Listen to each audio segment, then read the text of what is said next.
এই মুহূর্তে বাংলাদেশের সবচেয়ে আলোচিত ঘটনা হচ্ছে আগরতলায় বাংলাদেশের সহকারী হাই কমিশনে ভারতীয়রা হামলা করেছে।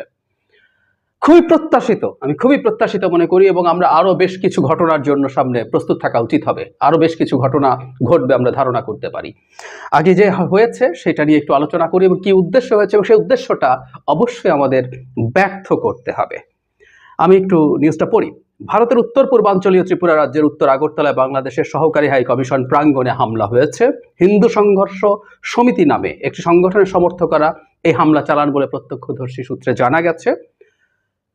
দুঃখজনক বলছে ভারতের পররাষ্ট্র মন্ত্রণালয়। ওখানকার এক সাংবাদিক বলেন, দুপুরের দিকে সহকারী হাই কমিশনে হামলা হয়। উনি বলেন, হিন্দু সংঘর্ষ সমিতি নামে একটি সংগঠনের সমর্থকরা এই হামলা চালান। তারা সহকারী হাই কমিশনের ভেতরে ঢুকে বাংলাদেশের পতাকা নামিয়ে তাতে আগুন দেন এবং সেখানে তারা কিছুটা ভাঙচুরও করেন। কয়েকদিন ধরেই ওই সাংবাদিক বলছেন, হিন্দু সংঘর্ষ সমিতি সংগঠনের ব্যানারে আগরতলা ও এর সংলগ্ন অঞ্চলে বিক্ষোভ মিছিল করা হচ্ছিল। আজ দুপুরে তারা হঠাৎই হাই কমিশন প্রাঙ্গণে ঢুকে পড়েন। সূত্র জানায় এখানেও বিক্ষোভ হয়েছে। এখন বলা হচ্ছে পরিস্থিতি নিয়ন্ত্রণে রয়েছে। আমরা মনে রাখবো যে কলকাতা ডেপুটি হাই কমিশনকে কেন্দ্র করে একই ধরনের ঘটনার চেষ্টা হয়েছিল, কিন্তু সেইটা তুলনামূলকভাবে মানে হাই কমিশন পর্যন্ত ঢোকা যায়নি। তুলনামূলকভাবে সেটা সহজে কন্ট্রোল করা গিয়েছিল, যদিও সেখানে বাংলাদেশের পতাকা এবং ডক্টর ইউনূসের কুশপুতুল দাহ করা হয়েছিল। বাংলাদেশ এটার প্রতিবাদও করেছিল। আমি খুবই প্রত্যাশিত বলছি, এবং আরও কি কি ঘটতে পারে সেগুলো আমরা কিছুটা ধারণা করতে পারবো। মানে ভারত বাংলাদেশের অভ্যন্তরে একটা হিন্দু মুসলিম দাঙ্গা বাঁধাতে চাইছে। সাম্প্রতিক সময় চিন্ময় কৃষ্ণকে গ্রেফতার করা নিয়ে যে ঘটনা ঘটলো, তাতে একজন মুসলিম আইনজীবীকে হত্যা করেও দাঙ্গা লাগাতে ব্যর্থ হয়েছে ভারত। এখন ভারত আবারও উস্কানি দিচ্ছে, এবং আমরা অবশ্যই এই উস্কানির ফাঁদে পা দেব না। ভারত চাইছে আমরা ফাঁদে পা দিই, কারণ একটা দেশের হাই কমিশনে হামলা কিন্তু ভয়ঙ্কর ব্যাপার। কোনো একটা দেশের high commission, deputy high commission, সহকারী হাই কমিশন, এই জায়গাগুলো ওই দেশের এক ধরনের সার্বভৌম ভূমি। সেখানে হামলা মানে ওই রাষ্ট্রের ওপরে হামলা, মানে বাংলাদেশের ওপরে হামলা করা হয়েছে। ব্যাপারটা এইরকম। আমাদের কিছুদিন আগে মনে থাকার কথা, ইরানি কনসুলেটে সিরিয়াতে ইসরায়েল বিমান হামলা চালিয়ে আইআরজিসি, তাদের ইসলামিক রিভলিউশনারি যে গার্ড কর্পস আছে, তার কয়েকজন শীর্ষস্থানীয় জেনারেলকে হত্যা করেছিল। ওর মানে হচ্ছে ওর মাটিতে হামলা করার মতো, যেটা জন্য ইরান রিটালিয়েট করেছিল। সুতরাং এটা আসলে আক্ষরিক অর্থেই সেই রাষ্ট্রের উপরে হামলা। সো কিছু ভারতীয় বাংলাদেশের রাষ্ট্রের উপরে হামলা করেছে, ব্যাপারটা এভাবে বলা যেতেই পারে। এটা অতিশয়োক্তি না, এটা এরকমই ব্যাপারটা। কিন্তু তারা কি চাইছে এখন? তারা চাইছে আমরাও একই রকম কাজ করি, আমরা প্রতিবাদ করব। নিশ্চয়ই আমি দেখেছি বৈষম্য বিরোধী ছাত্র আন্দোলন, তারা মিছিলের ডাক দিয়েছে, মিছিল করব, আমরা কথা বলবো। কিন্তু তারা চাইছে আমরাও এবার ভারতের হাই কমিশনে বা ভারতের অন্যান্য স্থাপনা আছে সেগুলোতে কিছু করি। নিদেন পক্ষে ভারতকে না পারলেও, যেহেতু বাংলাদেশের কেউ বাংলাদেশের হিন্দু সম্প্রদায়কে ভারতের সাথে পুরোপুরি অন্ধভাবে ট্যাগ করে দেন, ফলে হিন্দুর ওপরে কোনো আক্রমণ হোক এই ধরনের এক্সপেকটেশন ভারতের জায়গা থেকে আছে।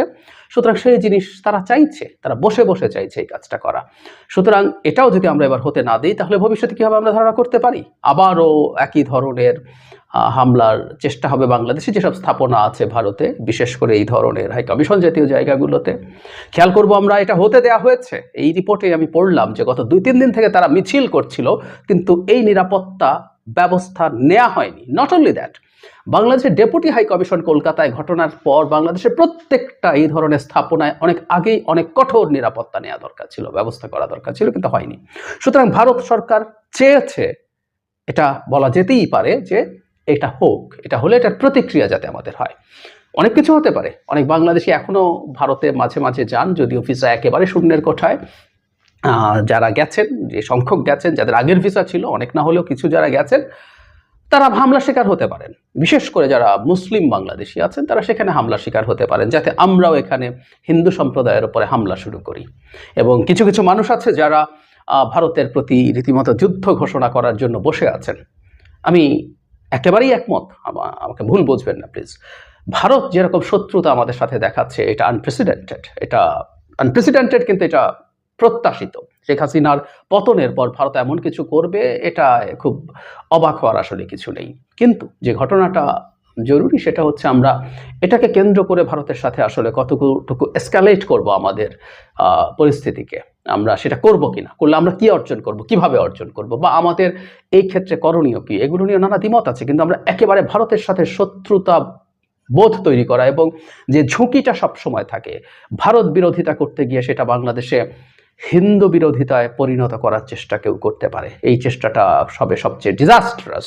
আমি বহুদিন বলেছি, বহুবার বলছি, আমি মনে করি আমাদের এই ক্রান্তি লগ্নে হিন্দু সম্প্রদায়ের মানুষের আরেকটু প্রোঅ্যাক্টিভ রোল করা, আরেকটু অ্যাক্টিভ রোল করা দরকার, রোল প্লে করা দরকার, যে তারা ভারত অন্তত যেভাবে ন্যারেটিভ তৈরি করছে এরকম খারাপ না, তারা করছে না, কিন্তু তারপরও তারা এই রাষ্ট্রের নাগরিক, তাদের এই সব অধিকার নিয়ে তারা এই রাষ্ট্রে থাকবেন, তাদের ন্যূনতম নিরাপত্তাহীনতা যাতে এই রাষ্ট্রে না ঘটে আমরা সেটা চাইবো।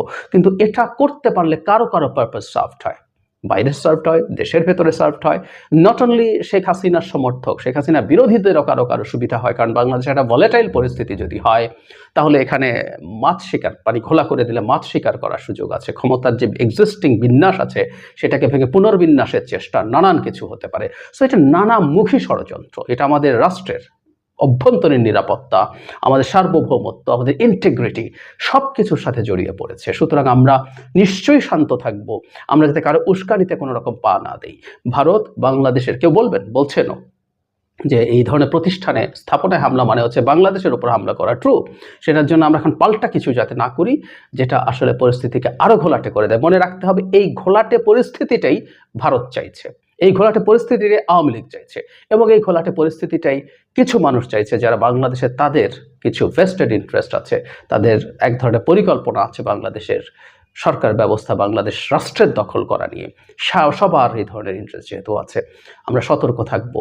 সোফার আমরা ভারতের এই ধরনের উস্কানির বিরুদ্ধে শান্ত থেকে দুর্দান্ত প্রতিবাদ করেছি। মানে এখানে প্রধান প্রতিবাদ হলো শান্ত থাকা। আমরা নিশ্চিতভাবেই আমাদের মিছিল করা, সমাবেশ করা, ফেসবুকে লেখা এই প্রতিবাদগুলো আমাদের থাকতেই পারে, কিন্তু সেটা যাতে কোনো দিনকে কোনোভাবে ভায়োলেন্ট পর্যায়ে না চলে যায়, খুব সতর্ক থাকতে হবে। এই সময়কার সবচেয়ে বড় প্রতিবাদ হচ্ছে শান্ত থাকা এবং শান্ত থেকে সরকারকে কাজ করতে দেয়া। আমি আশা করি, আমি বিশ্বাস করি বর্তমানে আমাদের যে সরকার আছেন তারা আমাদের এই রাষ্ট্র হিসাবে যে আমাদের সার্বভৌমত্বের প্রশ্ন, সম্মানের প্রশ্ন, আরেক রাষ্ট্রের সামনে মাথা তুলে দাঁড়ানোর প্রশ্ন, সব ক্ষেত্রেই চমৎকারভাবে রেসপন্ড করছেন। আমরা তাদেরকে ডিল করতে দেই, আমরা দেখি এবং আমাদের প্রতিবাদ জারি রাখি এবং শান্ত থাকি, শান্তভাবে করে। প্লিজ, আমি এই কথাটা রিপিট অনেকবার হয়ে গেল, আবারও করছি, কোনোভাবেই ভারতের হয়ে, ভারতের কোনো স্থাপনা বা ভারতের সাথে হিন্দু সম্প্রদায়কে ট্যাগ করে তাদের বিরুদ্ধে কোনো আচরণ আমরা কোনোভাবেই যেন না করি, এমন তো স্টেটাসেও না বলি।